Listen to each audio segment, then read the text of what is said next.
Je voudrais partager avec vous les enseignements de Sadhguru pour vaincre l'anxiété.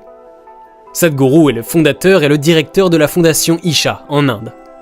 La fondation gère un centre de yoga qui mène des activités éducatives et spirituelles.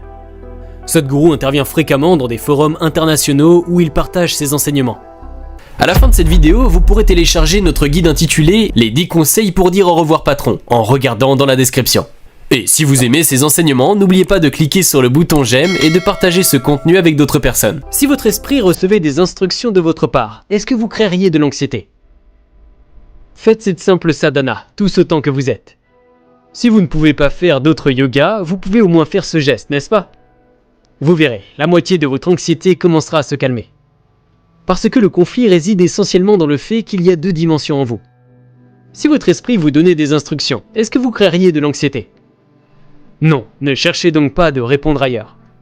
C'est juste que votre propre physiologie et vos schémas psychologiques ne reçoivent pas d'instructions de votre part.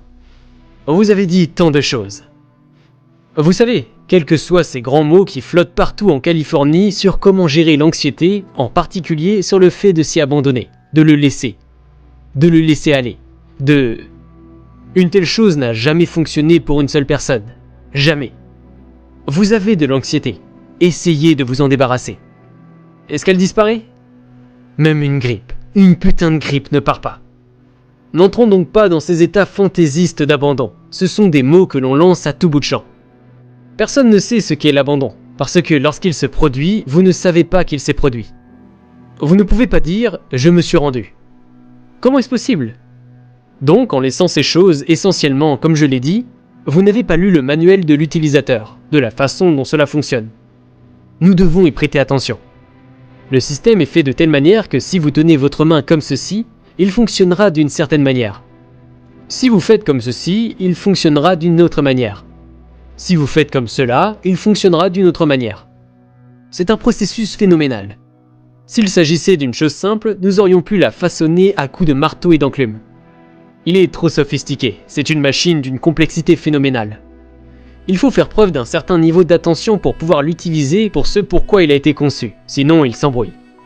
Il peut y avoir de nombreux facteurs, des facteurs génétiques, des facteurs sociologiques, des problèmes de croissance, etc. Vous savez, diverses choses. Mais n'attribuez pas vos problèmes à l'une ou l'autre de ces choses. L'important, c'est simplement ceci. Vous n'êtes pas en mesure d'avoir l'esprit comme vous le voulez. C'est le seul problème que vous avez. Dès que vous l'attribuez, je suis comme ça parce que mon père était comme ça, je suis comme ça parce que la génétique de mon grand-père n'était pas bonne, vous êtes fini. Je suis comme ça parce que les gènes de mon grand-père n'étaient pas bons. C'est fini. Parce qu'on ne peut plus les changer maintenant.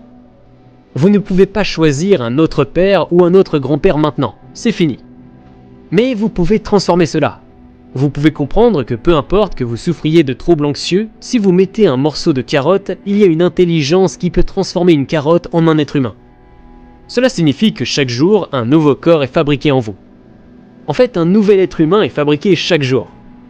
Quand la source même de la création fonctionne en vous, et qu'un nouvel être humain est constamment créé, si vous vous en occupez un peu, vous pouvez créer un tout nouveau processus physiologique et psychologique. C'est ce qui nous est arrivé il y a quelque temps. L'année dernière, nous faisions une randonnée au Tibet. J'étais dans une tente, je travaillais, et une autre personne coupait une pomme. Vous savez, un de ces couteaux en porcelaine de nos jours. Alors l'autre personne autour dit à cette personne « C'est un couteau très aiguisé, faites attention ». Cela m'irritait un peu, parce que c'est un adulte. Si c'est un enfant, c'est différent, alors il faut surveiller comment il utilise le couteau. Ici, c'est un homme adulte, et un couteau est censé être tranchant. Si ce n'est pas tranchant, pourquoi l'appelez-vous un couteau? Je l'ai donc ignoré et j'ai continué à travailler. 2 minutes plus tard, elle a recommencé. C'est un couteau très aiguisé, faites attention. J'ai dit, allez, c'est un homme adulte, laissez-le tranquille, il sait comment utiliser ce couteau. Ce stupide couteau, il ne sait pas le manier? Ce n'est pas un engin de terrassement, un vaisseau spatial ou autre chose qu'il ne sait pas manipuler, c'est un couteau. Elle dit, non Sadhguru, c'est un couteau très aiguisé. Quoi? Alors que je continue ce que je fais, dans 2 minutes, elle lui chuchote. S'il vous plaît, faites attention, c'est très pointu. Et 2 minutes plus tard, il se coupe le doigt. Alors, j'abandonne. C'est tout ce qui se passe, c'est tout ce qui se passe dans la vie. Vous avez un intellect pour lequel vous ne disposez pas d'une plateforme suffisamment stable. Ou en d'autres termes, vous avez un couteau bien aiguisé. Je suis désolé. Un couteau très aiguisé. Mais votre main n'est pas stable. Voyez-vous, c'est votre propre esprit qui est à l'origine de toute cette douleur, n'est-ce pas? Oui ou non? Vous avez donc un couteau très aiguisé. Plus il est aiguisé, plus vous vous coupez.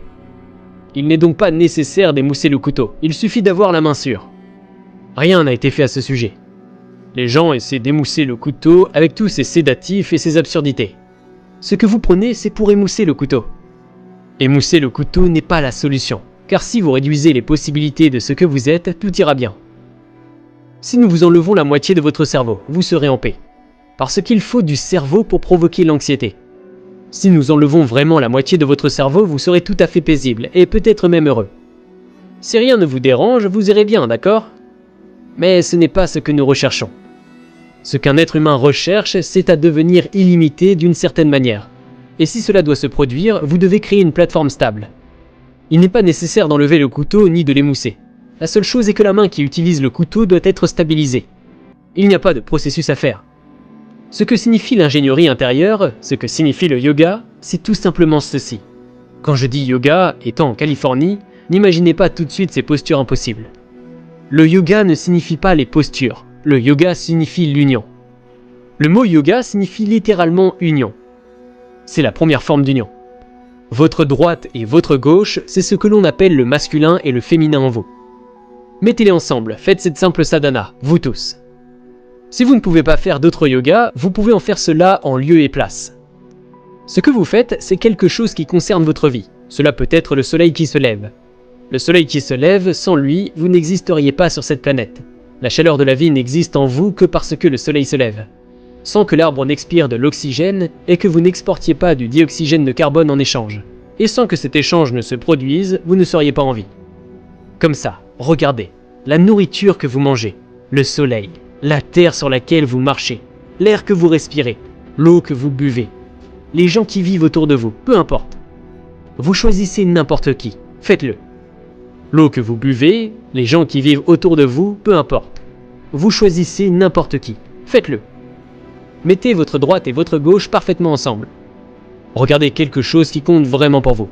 Peut-être le soleil, peut-être le ciel, peut-être un nuage, peut-être un arbre, peut-être une personne, peut-être un enfant, un animal, peu importe. Regardez-le. En joignant les mains pendant 10 à 12 minutes d'affilée. Vous verrez, la moitié de votre anxiété commencera à se calmer, parce que le conflit est essentiellement qu'il y a deux dimensions en vous. La physiologie yogique en parle longuement. Mais pour faire simple, même la médecine moderne vous dit qu'il y a un cerveau droit et un cerveau gauche. Mettez ces deux choses ensemble. Regardez avec un maximum d'amour et d'appréciation envers quelque chose qui compte pour vous. Cela peut être votre femme, cela peut être votre ami, cela peut être votre enfant, un arbre, un chien, le ciel, le soleil, la lune, etc. Chacun d'entre eux est vital pour votre vie. Tout ce à quoi vous pouvez vous identifier en mettant ces deux choses ensemble. Regardez-les avec tout le plaisir que vous pouvez générer, en reconnaissant l'importance qu'ils ont pour vous. Beaucoup de choses changeront. C'est la première forme de yoga. C'est la chose la plus simple pour laquelle vous pouvez commencer. J'espère que vous avez été édifié par cet enseignement de Sadhguru. Préparez-vous alors à vaincre l'anxiété, et de mon côté, je vous dis à très bientôt pour une nouvelle dose d'inspiration. N'hésitez pas à donner votre avis, à partager et à liker la vidéo.